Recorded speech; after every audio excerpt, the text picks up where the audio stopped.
Hello everybody, Flick here. It's time for yet another Let's Look At, and today we are taking a look at Digimon Story Cyber Sleuth. I'm playing the PS4 version, but it's also available on PS Vita. It's coming to you from Bandai Namco. This isn't a review copy though, this is just a copy I bought myself after release because I heard quite good things about the game and I was after something Pokemon-like, although that's not quite what I got in the end. But we'll get into that as we actually play. So, I've been playing for, well, we'll see my save file in a second here, I think 20 something hours now. Let's just check. Yeah, 23 hours. I'm on chapter 11. I think I'm nearing the end of the game, but I'm not quite there yet, so I'd rather just keep this as my usual. This is first impressions rather than a review, but I put in quite a bit of time into it so far. So let's jump in. I'm not going to do any story stuff, although I think I do have someone following me around that's related to the story, but that's not important. Yeah, I do. I'll avoid all the story stuff though, and we'll just kind of look at the core game mechanics, go grind a little bit to show off the battle system. But anyway, I'm not that familiar with Digimon in general, to be honest. I was entirely in the Pokemon camp when I was a kid.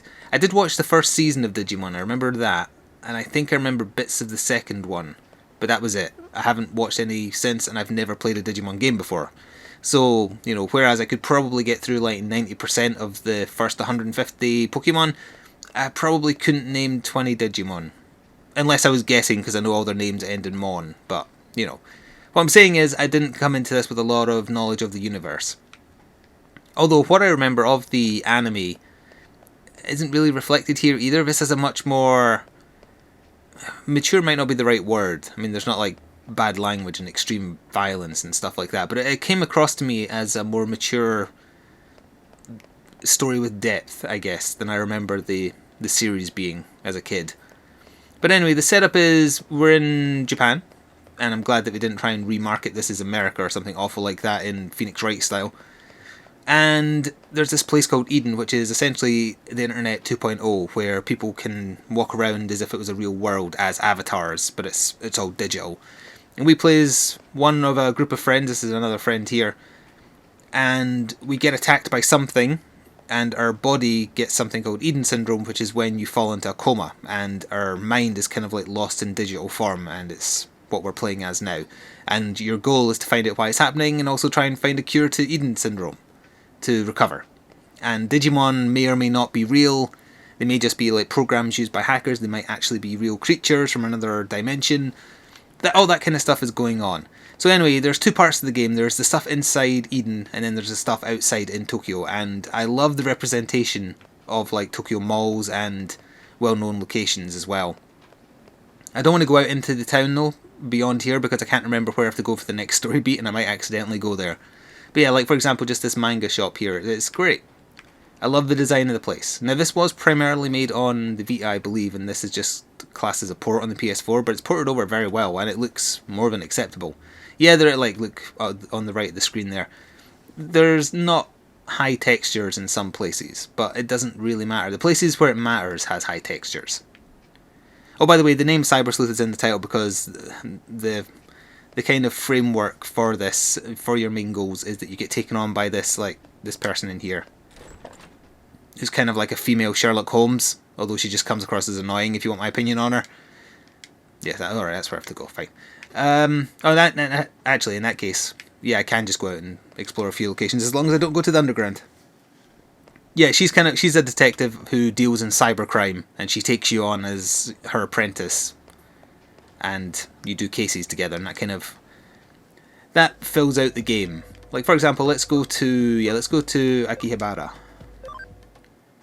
anime capital. Look at that kind of stuff over there. That is just, it's very nice to look at. I don't know how accurate it is to the real life kind of locations around Tokyo and what have you, but as a foreigner I think it looks amazing. So yeah, you can just kind of explore. There's set camera angles in here, but you get kind of more control when you're inside the digital world. But it looks great, and this is generally where you go to talk to people, to forward the story, to find side quests, to find collectibles, and you have an ability called Connection Jump, which is like you jump inside the internet from things thanks to being part digital. And sometimes you have to do that as well. But anyway, the gist of the game more so is the stuff inside the digital world. So actually we can just jump in from here. Yeah, let's go to the Digilab first and we'll cover that. So the Digilab is essentially your Pokemon Center. It's where you raise your Digimon. It's where you can evolve them or de-evolve them, which we'll look at. Where you can buy stuff and sell stuff, this is the shop here. You can also do online battles, but I haven't really dabbled in that. And you can raise them on the farm, which is, again, quite similar to something in Pokemon. Anyway, my current setup, you can have 3 active and up to 8 reserves, but you have a memory limit. And depending on how rare or how powerful a Digimon is, it takes up more memory. So right now, I've got 80 out of 100 memory, so maybe I could fit in, say, 1 more Digimon in my reserves, but if I continue evolving what I have, I'm not going to have room. But anyway, I have Myotismon. I think I remember him from the show, barely. He's kind of like a dark element, HP stealing guy. Magna Angemon, these names. He's kind of like my holy healer and Rezer. And then that's a DLC. He started off as black, but then he turned blue. He's still black. And that's my, I was going to say starter Pokemon. Get ready for a lot of mistakes like that. He was my starter Digimon, and he's currently Rabidmon. Then I also have Grellmon. Yeah. So that's my current team, but I actually have like tons more, but they are stuck in farm. Also, I just got a message. Yeah, the in-game messaging has this constant pop-up. Sometimes they'll ask you like trivia stuff, which I mostly get wrong. Or you just kind of have friends that you can reply to. How about you bring something nice to eat next time? I'll be waiting. Sure. I don't know if that raises your bond with the Digimon. I assume it does, because otherwise it seems rather unnecessary. Anyway, we also have the Digimon farm, which is where you can store all the Digimon that you're not using. Well, not all of them. Some of them. And you can also send them on tasks. So for example, Farm Island 1 has no task currently. I've left a bunch of them in here. So I could go to command, and you can either have them trained to develop their stats, create items for you, or investigate, which gives you, I think, the randomly generated, usually very, very simple missions to do. So for example, I'll just have them train more. CAM is, I can't remember what it stands for, it's combo something. The higher it is, the more likely they are to do team attacks in battle. So you don't really want to do the tough courses because it'll bring it way down. Also, having a certain cam ratio is required to do some evolutions. So we'll just do the leisurely one so we don't lose any. And that will take 2 hours of playtime within the game to do. And that's what the other 2 farms are doing as well. And you can get expansions for them by opening chests and dungeons and what have you. So as far as Digi-Evolution goes, we can do that here. Well, actually, also, how do you actually get Digimon? Well, other than the starter one, which is given to you out of a choice of 3, you convert scanned data. So when you get into a fight with the Digimon, it automatically scans it by a certain percentage. Usually the rarer the Digimon, the lower the percent you get. And once you get to at least 100, you can go to Digi-Convert here and you can make one of whatever you've scanned. The scan caps out at 200%, and the higher the percent, the better the starting stats are. So there we go. I've already got most of these, that's why I haven't bothered converting them, but I suppose we could just like make another Gulmon like that, and it hatches, and it'll have a certain personality type stats. They should be higher than the one I made before, actually, given that he was at 200%. There you go, and he'll get put into my normal storage, and that's the movie starts with. So he's level 1 because he just got created, and he's got a max level of 15. Now what might happen is he might max out at level 15, and to evolve him to his next stronger form, it might actually require level 16. So how do you do that? You have to de-evolve him first so that his level cap goes up, and then he'll be able to reach the level he requires to get to his stronger form. It doesn't get much more complicated than that, really. That's about as complicated as you're going to get. So let's see. We'll just go into Digivolving my party. So if I wanted Metal Greymon to evolve, I can do one already, but I'm not going to do that one because I want Black War Greymon. I need to get to level 55 and have max HP of over 1800, and then I can do it. My max level should be like more than satisfactory. Yeah, my max level is 79, so I've got that easily covered. But sometimes you have to de-evolve, and you can do that as well. Let's see if I can find someone to de-evolve. Well, what about the Gulimon we just... Yeah, look, there we are. I can put him down to that form. His max stats go up. His level cap goes up, and then that might make him get to... Is there any here that need level 16? Yeah. So I couldn't do that one unless I first de-evolved him. I probably used way too many words to explain something that's relatively simple, but to be honest, that's me just emulating one of the small issues I have with the game. But before we do that, let's actually go fight some stuff. And I'll show you some combat, and then I'll talk about my feelings on that. So now we will jump into Eden. And we'll just go to an area I've already visited, so the fights will not be that difficult. Let's just go to... yeah, we'll go to level 4, that's fine. And we'll have a wander around and get into some random battles. So when you're in the digital world, whichever your 3 active are, you'll see them on the screen. And through here we'll get into combat. Combat is turn-based, with 3-on-3 maximum. You can switch out to your other party members if you want. I think it uses up a turn, I would assume it does. I haven't really done that very much. Of course I'm not getting a fight. I could actually do a hack to get myself more fights. Oh, okay, well that's actually handy. So that's gone back down to 0% because I've just used it. Oh, alright, she's actually helping me in the fights. Well, that's slightly spoilerific then, so I'll probably have to put a warning now in the description and whatnot, seeing her with that Digimon, but never mind. Apologies. So yeah, now that I've already made a Ghoulmon or whatever it's called, he will now start getting scanned up from 0% again. Also, these fights are going to be very, very easy. So, Digimon have elements, like, you know, fire, water, electric. They also have types, and the types are normal, virus, vaccine, and there's another one that I always forget. I can't remember what it is. He is virus type, and he is fire based. So is Metal Greymon, so that'll be neutral damage, but it'll be enough to kill him. Yeah. So vaccines are strong against viruses, viruses are strong against normal, and you also have to take into consideration things like water is strong against fire. So if a vaccine hits a virus, you'll get double damage, but if you're also the element that's stronger, you'll get triple damage. So it's something to consider.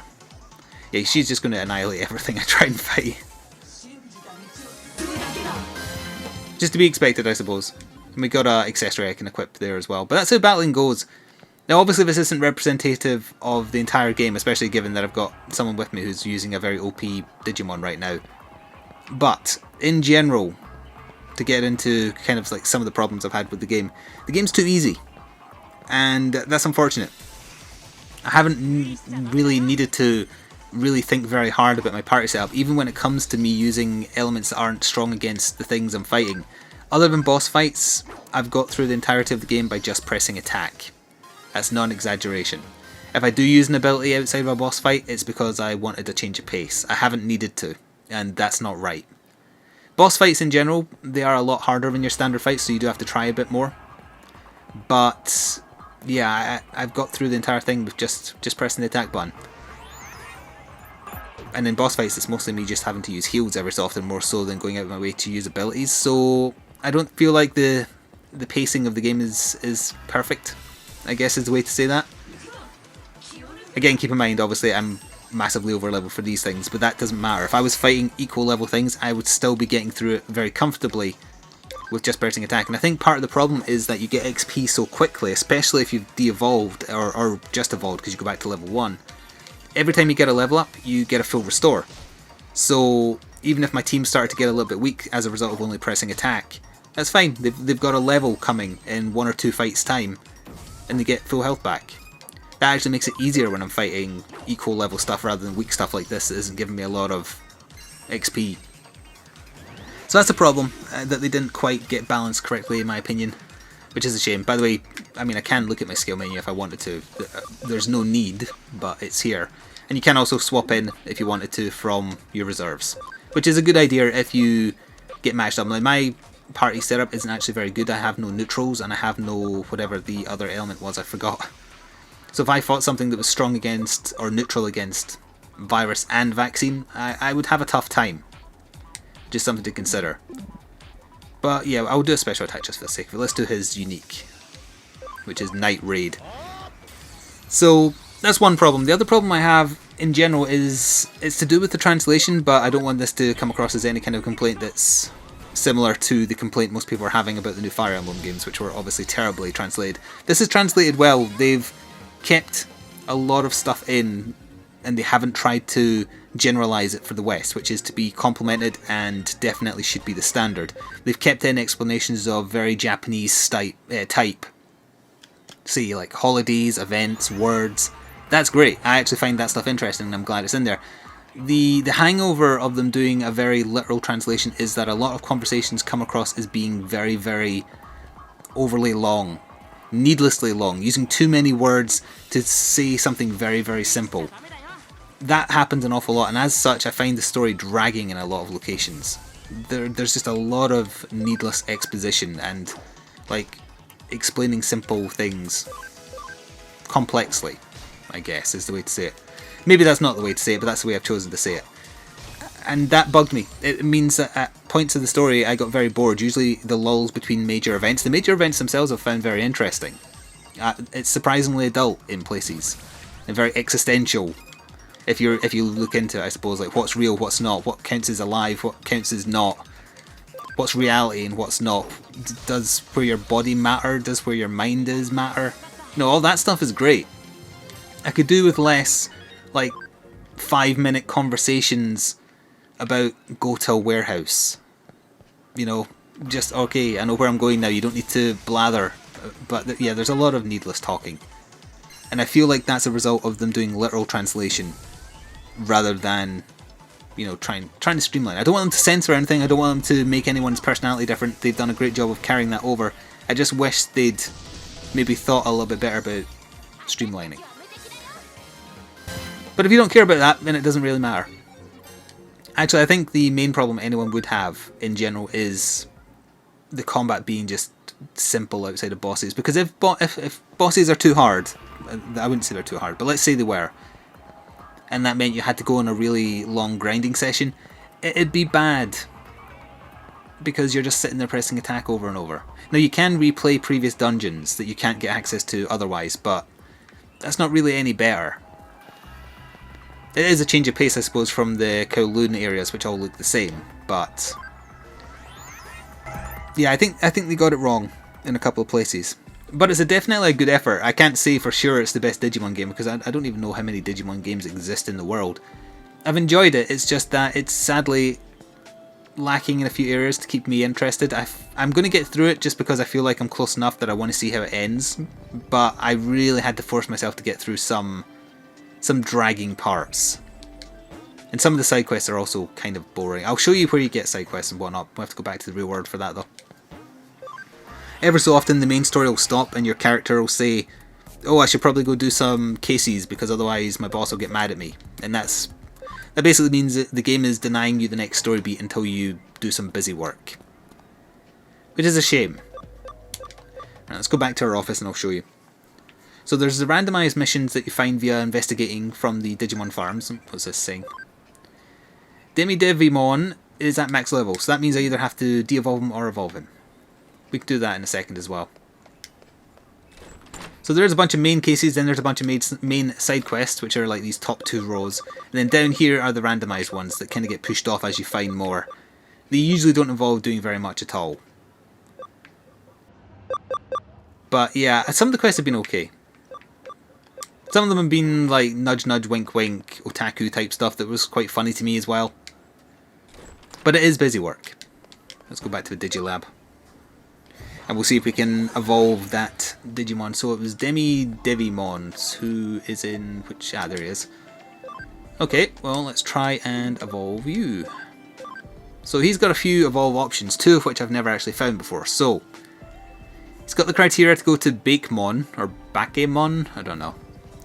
Devmon, he can't because his max level isn't high enough, so he can't go that route yet. He could go this route. He can't reach that one either. And he's got that one. Let's see, so that's level 15, attacks 40, int. That looks more like an attacker, that looks more like a magic-based caster. Let's go for the attacker and see who it is. Alright, we'll get a little evolve animation here.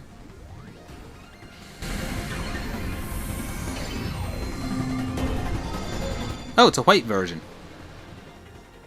Oh, Ice Devmon. Okay, so attribute water, he's virus type, he's a champion, he uses up 8 memory.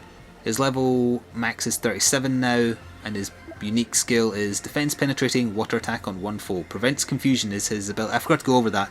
Each Digimon has a party-wide buff of some kind.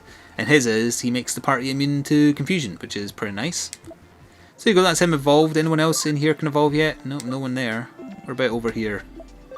Nope. Yes, but I want to go to the one that I don't know yet, so he just needs to get a few more levels. Let's see, you can become Metal Memon. No, I'd rather be the lion thing, I think. Generally, I'm just trying to discover all the Digimon, so that's why I'm not upgrading them even if I can, if I've already found them. Yeah, it doesn't look like I can do anything else there. Okay, what about in Farm 1 then? Nope. No. No. That's a shame. I wanted to show off more evolutions, but I can't.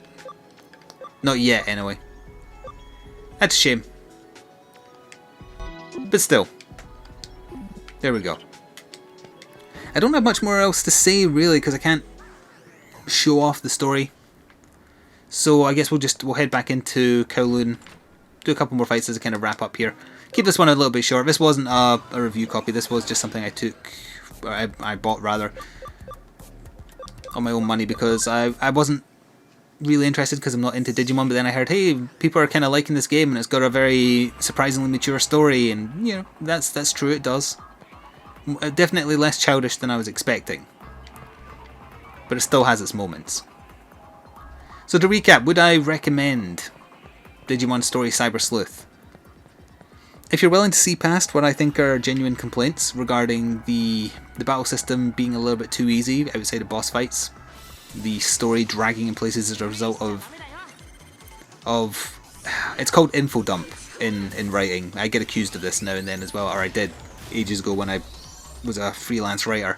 Info dump is when you just literally dump facts on your reader, and it comes across like that. So that's my main problems. If you don't care about those things, if you can see past them and you like the look of this, definitely go for it. It's got funny characters, it's got funny moments, it's got some like anime-ish in-game cutscenes, some good characters, some really, really irritating characters. If you're into Digimon, it's probably your best bet for a Digimon game, although I can't say that with certainty. It's available on PS Vita and PS4. I've got a page up here in my browser. The PS4 version is £39.99 in British pounds. You might still be able to pick up the Day 1 edition, because I got this after release, as I said. I think I got it from Amazon, it doesn't matter. But my version that I got was still the Day 1 edition, which has a bunch of free like DLC. That's how you get the black version of Greymon and the black version of the other one, whatever he's called. Oh yeah, also occasionally you can do combo attacks. It's based on your cam, how high that is. Yeah, so I'll put some kind of relevant link in the description box below, maybe to the wiki page about it or the official website. But I think that's all I've got to say on it. I just wanted to do a quick video to point out some thoughts and feelings about a game I'd been playing. Not necessarily something I'd normally play. I'll get through it just to see the ending. It's not something I would play again. But they had a fair effort. Oh yeah, fine. Show off your ultimate attack before I stop. Why not? There you go. So this has been a look at Digimon Story Cyber Sleuth. Thanks very much for watching. See you next time. Ta-ta for now.